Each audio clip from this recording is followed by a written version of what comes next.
sinuway mo pa rin ako! Tapos mabaliwalain mo lang! Umiiyak ka pa rin?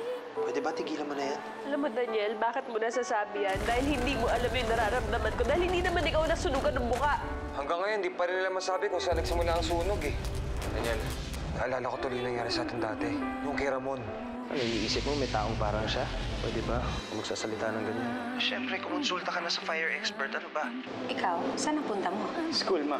Nasaan ka na kaya, Jeffrey? Nasaan ka ngayon na kailangan ko ng karamay at mapapaghingahan ng sama ng loob? Kung bumalik na lang kaya kami ni Fyra sa Antique. Dalawang bagay lang naman yan. Kung ikaw ay nakukonsensya na, ibalik mo si Fyra sa totoo niyang ina. Eh kung hindi naman, deadline mo na lang niyang konsensya mo. Sa'yo to, anak mo. Akin lang si Fyra. Kahit na anong mangyari, akin lang siya. Hindi ko siya ibabalik kay Barbara. Anong Barbara, Nay?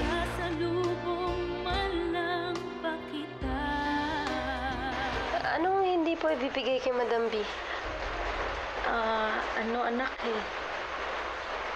Nag-usap kasi kami ng nanay mo. Eh, sabi nga namin na kung, alam mo naman, pag kailangan natin ng pera, baka naman pwede tayong makahiram kay Madam B mo. Eh, pero sabi ni nanay mo mukhang hindi nagpapahiram yung si Madam B. Hindi mo bibigay. Ay, ganun ba? Oo. Chang, Nay, huwag niyo na pong alalahanin yun.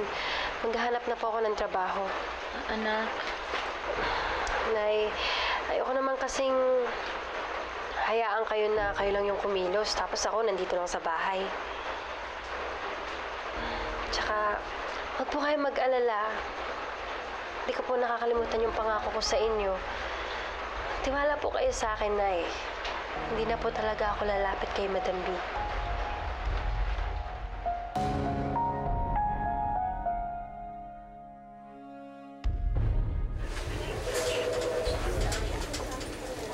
Nandiyan ang schedule niya as outpatient for change of dressing. Ito naman ang reseta para sa take-home meds niya. Kung may problema kayo, tawagan niyo lang ako. Sige, salamat, Doc. I'll go ahead. Ayusin ko lang yung discharge papers mo. Thank you, Doc. Sige. Sige.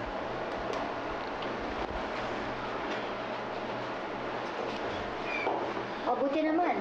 Matuuwi ka na. Malaki-laki na rin nagagastos dito sa ospital eh. Ate, pwede ba? Eh, totoo naman eh. Ang hirap naman kasi itong asawa mo magpakabayani. O, tinan mo tuloy na pala. Eh, ang kaso lang, sa pagpapakabayani mo, ako pa rin na perwisyo. Sino ba naman magbabayad ng lahat ng ito? Eh, di ako pa rin. Meron pa bang iba?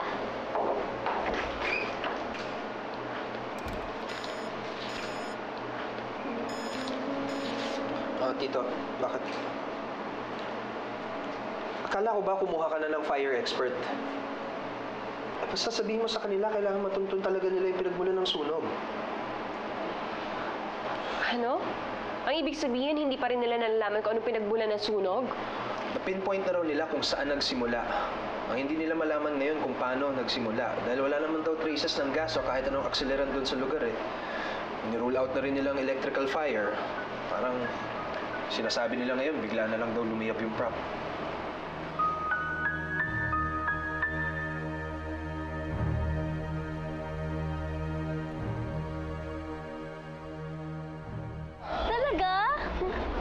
Yes, as he misstated me the whole day yesterday sa hospital.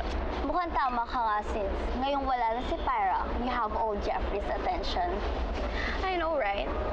Pero dapat ko rin siguraduhin na wala na talaga sa buhay namin ang Fyra na yun. And I'm looking forward na maging escort si Jeffrey sa debut ko. Oo nga pala, malapit na yun. Pero matutuloy ba yung debut mo after what happened to your mom? Siyempre naman, no? Makinalaman nun dun. Tsaka, matagal nang promise sa akin ni Daddy na bibigyan niya ako ng bonggang debut. Magpapagawa na ako ng gown ko.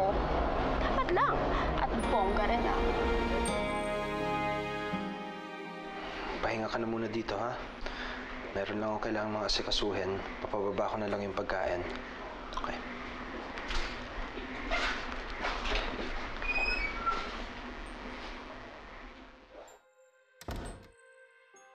Na-pinpoint na raw nila kung saan nagsimula. Ang hindi nila malaman ngayon kung paano nagsimula. Dahil wala naman daw traces ng gas o kahit anong akselerant doon sa lugar eh. Ni-rule out na rin nilang electrical fire. Parang Sinasabi nila ngayon, bigla na lang daw lumiyab yung prop.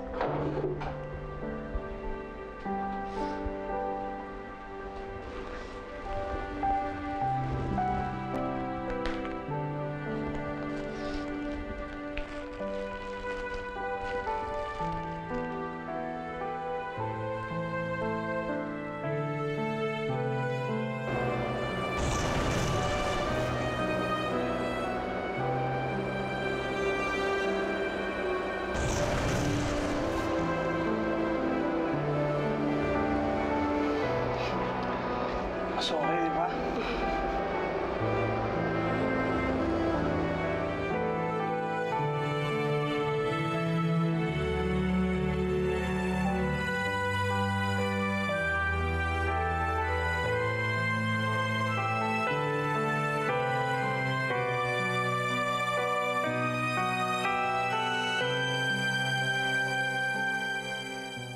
Ito po.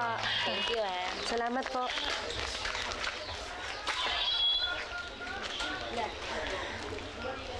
Ano? Salamat, ha? So, nangako ka sa nanay mo na hindi mo na pupuntahan si Madam D? Alam mo, sa tingin ko, mas mabuti na din yun para hindi na kayo magkita ni Miss Maldita. Oo nga. Tsaka para matahimik na rin kaming lahat. Ay, kamusta na nga pala yung paghahanap mo ng trabaho? Ayun, wala pa rin. Ang hirap kasi maghanap ng trabaho na papayagan ka sa gusto mong schedule eh. Ayaw ko namang tigilan yung pag-aaral ko. Kaya nga, pupuntahan ko si Sir Aidan mamaya. Tatanungin ko dun sa pangako niyang trabaho na ibibigay niya daw sa atin. Ikukul ko na yun, no? Ka rin kaya? Sige ba, sumama ka na lang sa akin. Pupunta na din ako dun mamaya. Sandali lang bibis lang ako. O sige, hintayin na lang kita dito. Sige. Uy, bro. Ano? Oo nga. Nakita mo na ba si Pyra sa ospital? Wala nga eh. Hanggang gabi na ako naghintay doon pero hindi talaga siya dumalaw kay Tita Barbara. Gusto mo mag-shopping? Hindi ko maintindihan. Kasi, di ba, sobrang close sila sa isa't isa. Oo nga. Baka naman nakahalata si Cindy na si Pyra yung pinupuntahan mo dun, ha? Hindi naman siguro. Hindi ka naman nabanggit kahit minsan yung pangalan ni Pyra. Mabuti naman kung ganun. Lagot ka kay Cindy kapag nagkataon. Talagang lagot ka kay Cindy. Micah, let's go!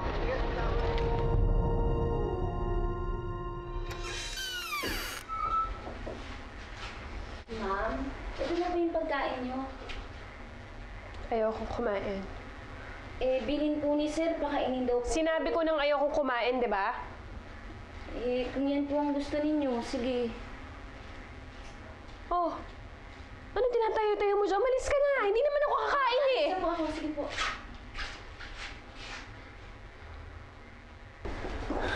Ma? Sabi ni Malu ayaw mo raw kumain. Ma, alam mo namang hindi pwede eh.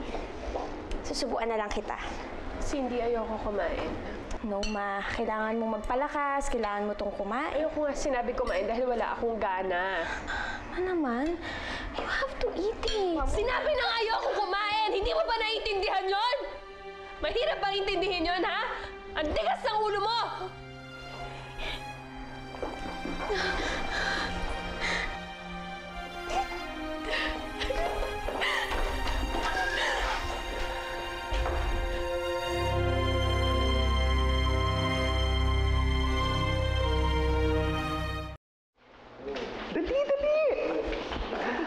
Welcome to my new music studio! Bongga, di ba? Ganda! Ay, sandali. Sige, okay lang po. Hello? Yes po. Rehearsal po, recording. recording for Thursday. Okay po, open po kami. Okay, thank you. Naku, kita niyo naman, unti-unti nang napupuno yung schedule ng music studio. Kaya, siyempre, kailangan ko na ng assistant para tumulong sa akin, sumagot ng mga tawag, at saka maglista ng mga schedule.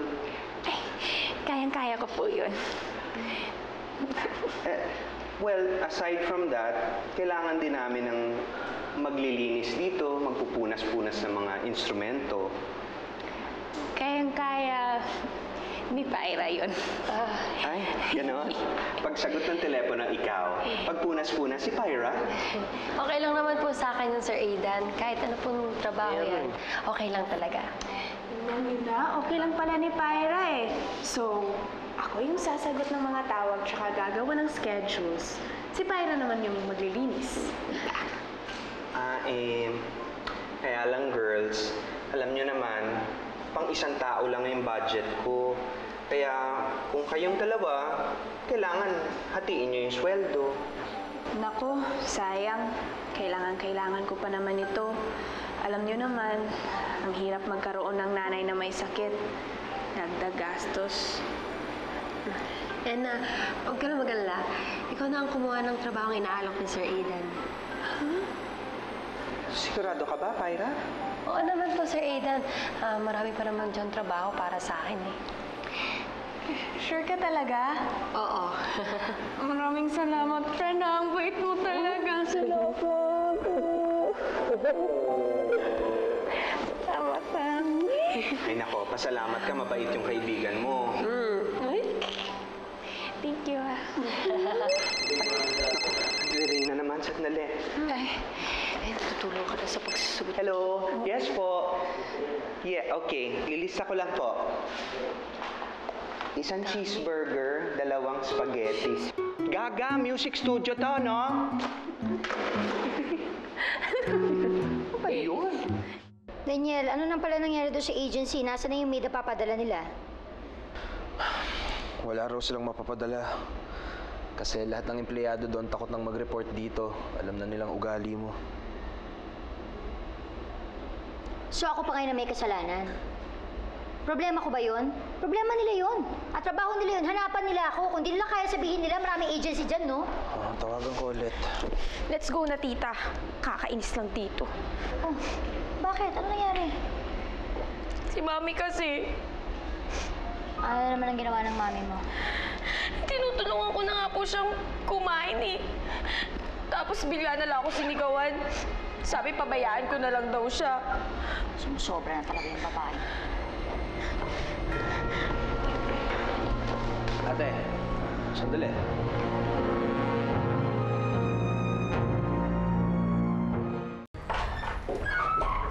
Hoy, Barbara! Kung may problema ka sa sarili mo, kung dinadami yung pamangkin ko, ha?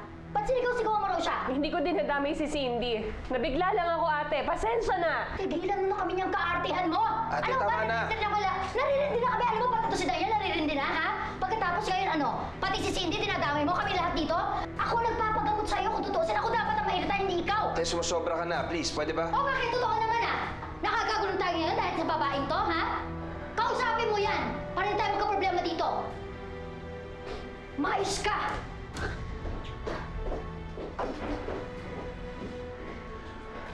Barbara naman kasi. Oo, nasunog ang mukha mo.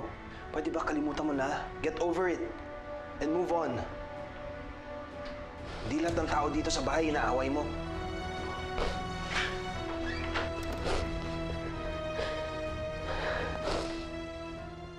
Ena, patingin nga na.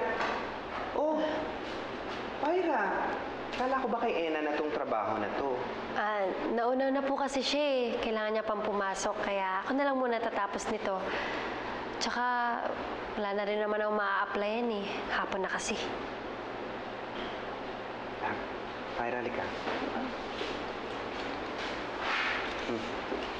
Kunin mo na to para sa pagod mo. Naku, Sir Aidan, wag na po. Kunin mo na. Alam ko kailangan mo to. Sige na. Maraming salamat po talaga, Sir Aidan, ha. Ang bait-bait niyo sa akin. Nako, ikaw ang mabait na bata. Napakaswerte nga ng nanay mo eh. Oh, bakit? May nasabi ba ako? Nag-aaway kayo ng nanay mo. Hindi naman po sa ganun, Sir Aidan. Kasi naman ayaw niya pa rin pumayag na bisitahin ko si Madam B. Ha? Bakit naman? Siguro, kasi nagsiselos pa siya. Ay, may ganon? Naku, yung nanay mo talaga. Pero, gusto mo ba malaman kung anong lagay ni Madam Bean? Well, siguro by now, na-discharge na yun sa ospital. Pero, alam mo nung dinalaw ko siya kanina, naawa ako eh. Iyak siya ng iyak. Depressed siya sa nangyari sa fest niya. Kawawa naman si Madam B. Oo nga eh. Alam mo, matutuwa yun pag dinalaw mo siya. Eh, naku, Sir Aidan, wag na po kasi baka magalit pa sa akin si nanay. Kung malalaman niya, eh, di naman ako madaldal.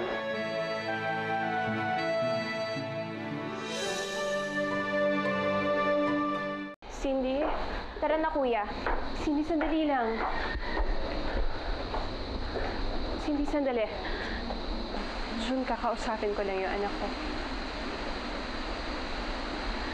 Cindy, anak. I'm sorry. Anak, hindi ko naman sinasadyang sigawan ka eh. Hindi ko lang talaga gusto itong nangyari sa akin. And I guess I took it out on you. Alam ko mali yung nagawa ko. Ikaw na nga itong tumutulong sa akin, di ba? I shouldn't push you away. It's too late na. The damage has been done. Sige na po. Malilate na po ako sa school. Tara na, kuya. Cindy.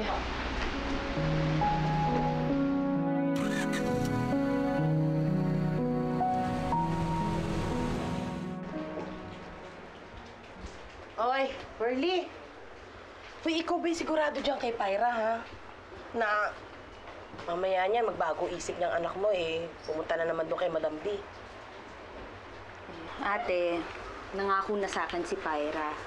Yun yung pinangahawakan ko. Tsaka may tiwala ako sa anak ko. Siguro naman pagkatapos nung away namin, hindi niya na ako kayang suwayin. Kung sa bagay, no? Siyempre, kasi kilala mo na yung batang yan, eh. Siyempre naman, ate, dahil anak ko siya. Bwe, Ate, wala naman ako sinasabi. We lang, we. Ikaw naman, nakareact. Ano pa kailangan nila? Dito po ba nakatira si Madam B? Si Mrs. Barbara Del Fierro po. Opo, dito nga po. Ay, Pasok po kayo sa loob.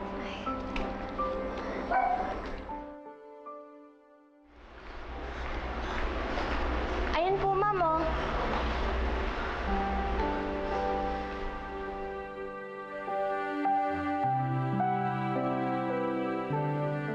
Ma, may bisita po kayo. Madam B? Pyra. Madam B? Madam B, sorry po sa nangyari. Hindi ko po sinasadya. Sorry po talaga. Pyra, wala ka namang kasalanan. Ba't ka umiiyak?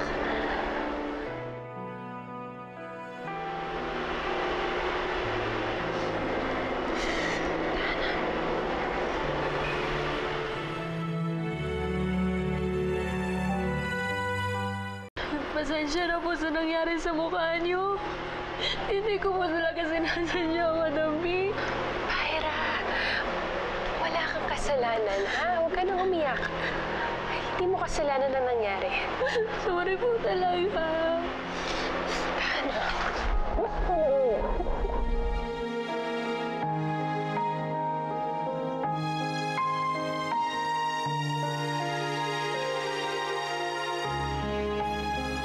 Miss better be good. Bakit bad mood ka yata? Nakainis na kasi si Mami. I'm so sick and tired of her whining. Ay nako, enough of her. Ano yung tinext niyo sa akin na sobra namang importante ata at hindi niyo masabi over the phone? Oh no. Feel ko mas lalo ka mababad vibes sa sasabihin namin. Ano ba, sirang-sira na yung mood ko? May masisira pa ba dito? Really? What if sabihin ko sa'yo na kaya ka lang sinamahan ni Jeff kahapon sa ospital? Eh dahil inaabangan niya dumalo si Pyra.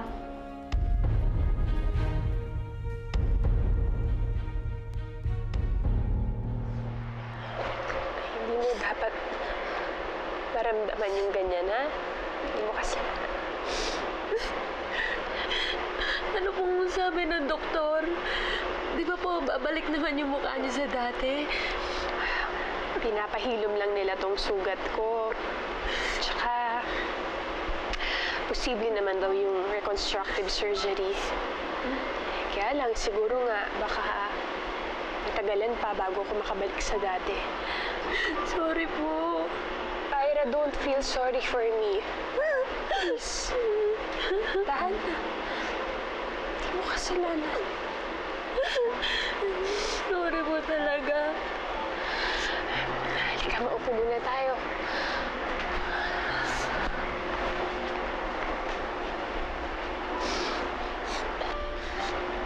Alam mo, Pyra,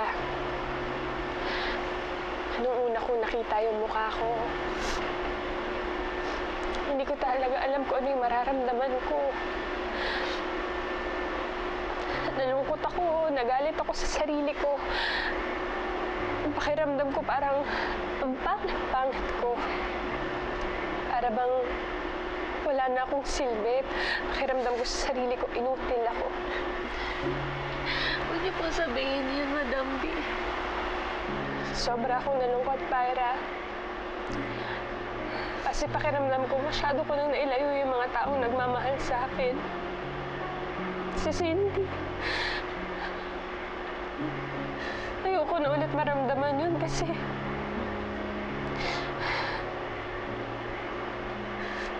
Dapat hindi ako nagpapatalo sa galit at lungkot na nararamdaman ko. Gusto ko po kayong tulungan.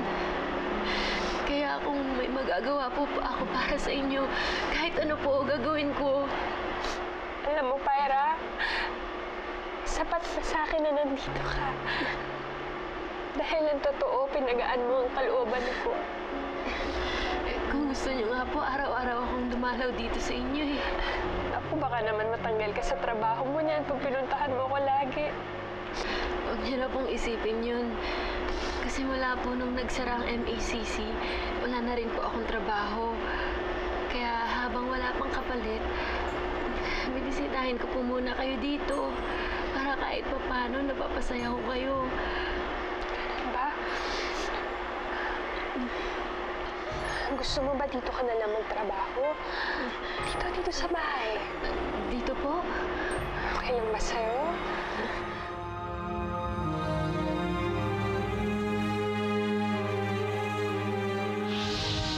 Sins, anong ginagawa mo dito? Totoo ba? Nakaya ka nang nasa ospital nun dahil hinahanap mo si Pyra. Total, kulang na yung kasambahay natin dito. Naisip ko na kumuha muna ako ng personal assistant ko habang nahihirapan ako kumilos. Napili ka na ba para sa posisyon? Si Pyra. Kapag yung Pyra na yan, nandito na sa bahay natin, mamamonitor mo na lahat ng galaw niya, lahat ng kilos niya, at makakasigurado ka pa na hindi sila magkikita ng Jeffrey, di ba? Tsaka natin siya gigisahin sa sarili niya mantika.